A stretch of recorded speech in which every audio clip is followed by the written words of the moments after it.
Hey, what's up everyone? Hope you guys are doing good. So in order to get to the Haligtree, you need 2 parts of the medallion. One of the parts is found in Castle Soul, and you need to defeat the boss there in order to get it, which is more like defeating 3 bosses all at once, which can be pretty hard, taking them all on at once. But I'm going to show you a pretty easy way to clear this castle if you have magic with a few spells. I'm going to start off at the Snow Valley Ruins Overlook, and then just make your way down as shown on my crosshair. Then about halfway down you'll encounter a mini-boss called the Deathrite Bird. It's a pretty hard boss. I thought he was harder to beat than the Fire Giant.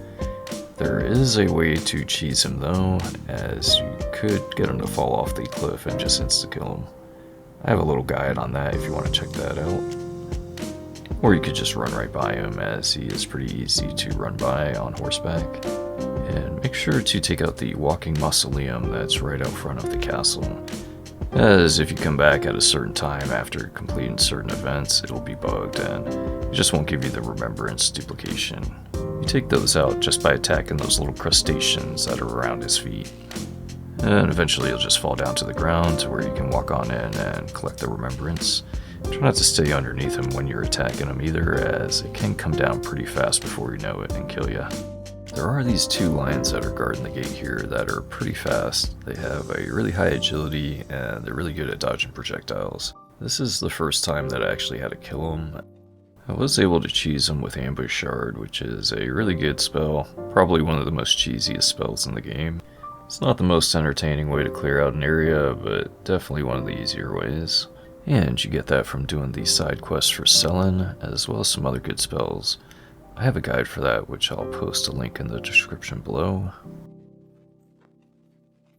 Watch out for the giant bird up here. He can get you off guard if you don't notice him, and he does do a lot of damage. You can take him out pretty easily with Loretta's bow though. Then there's just some weaker wolves up here, which are pretty easy to take out. This next area is a little tough, as there are 5 ghosts that appear in this area.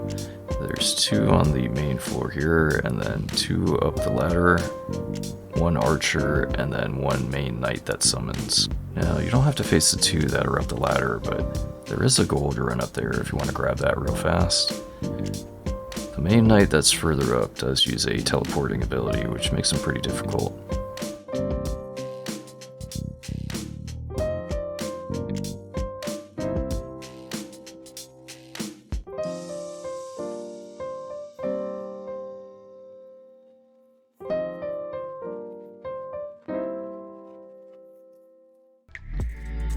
After I grabbed that rune up there, I just try to make a break for it and run through the door, but I ended up dying, so it's best to take him out first. Start off with these smaller soldiers and take out the archer up top, as it will be a stronger knight that will be summoned here shortly, which has a shield and teleports all over the place.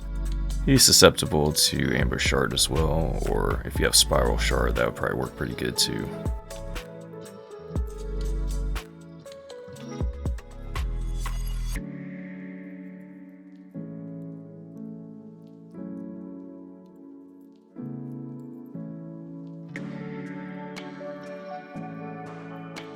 Pop on through the doorway to save at the site of grace real fast.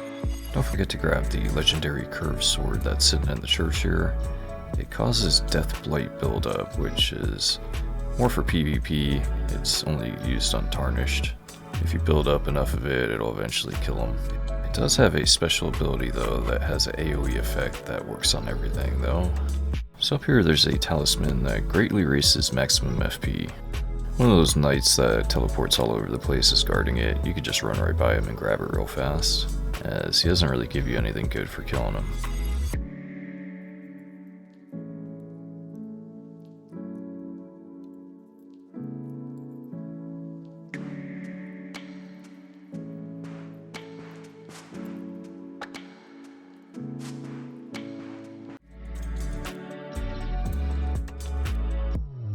So starting back at the site of grace where we originally came in from, if you head back out the door where the knight was guarding the entrance, if you take this ladder up, eventually you'll find a stone sword key further back.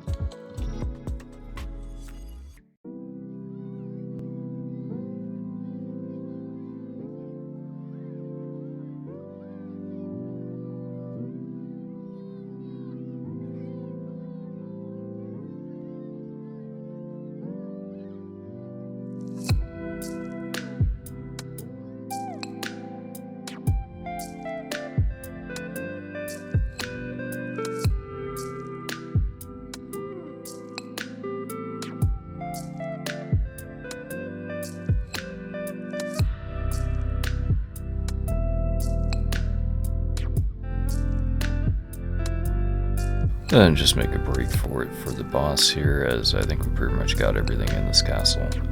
Watch out for these guys that are on the ground here. There's nothing down here, but they will grab a hold of you and kill you if you do have low health.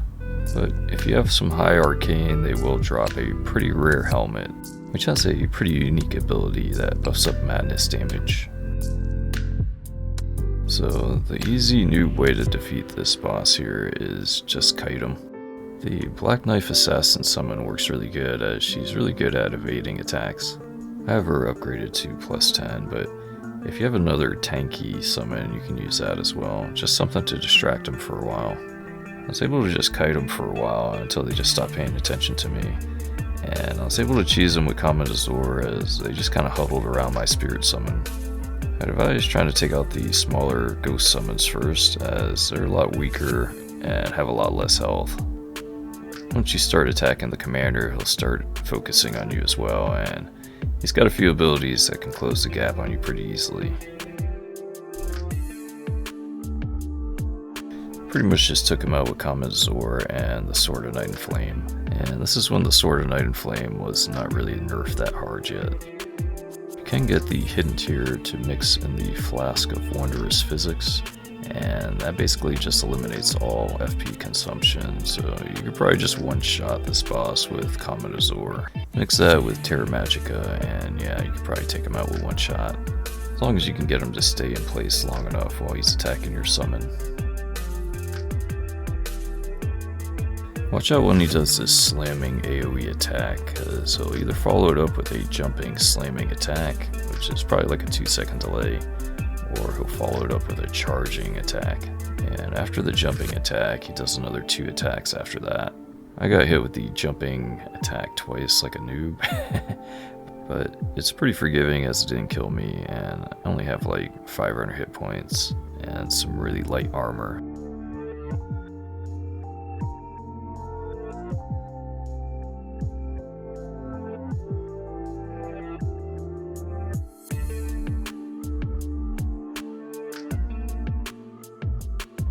Then make your way to the new area that opened up once you defeated the boss.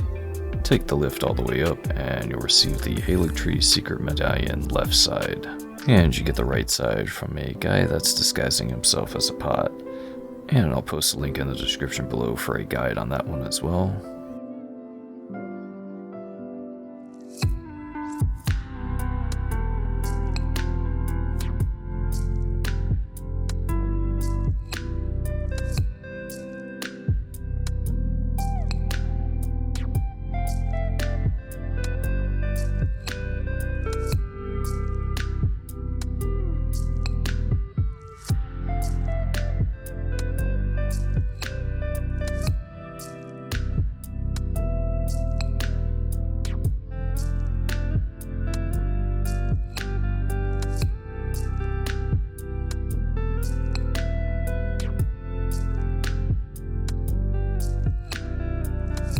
Here's a little info on the legendary curved sword that we just picked up.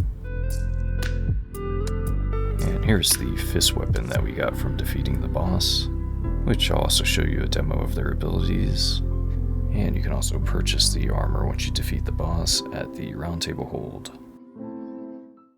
I don't know what's up with the duck feet though. I don't know if I made my character with really wide feet like that, or the developers are just trolling in this game. I don't have the weapon upgraded, this is just the basic level. It's got a pretty cool animation though, something to kind of close the gap on your opponent.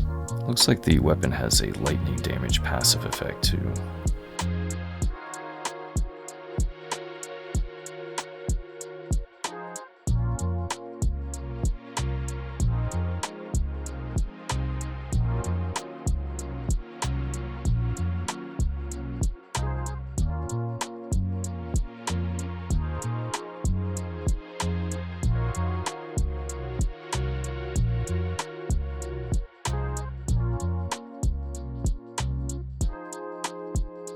Here's a little demo of the other weapon we got. I don't have this one upgraded either. It's not the best demo, as none of these units actually are affected by Death Blight buildup. It does have a pretty cool AoE damage effect that works on everything though.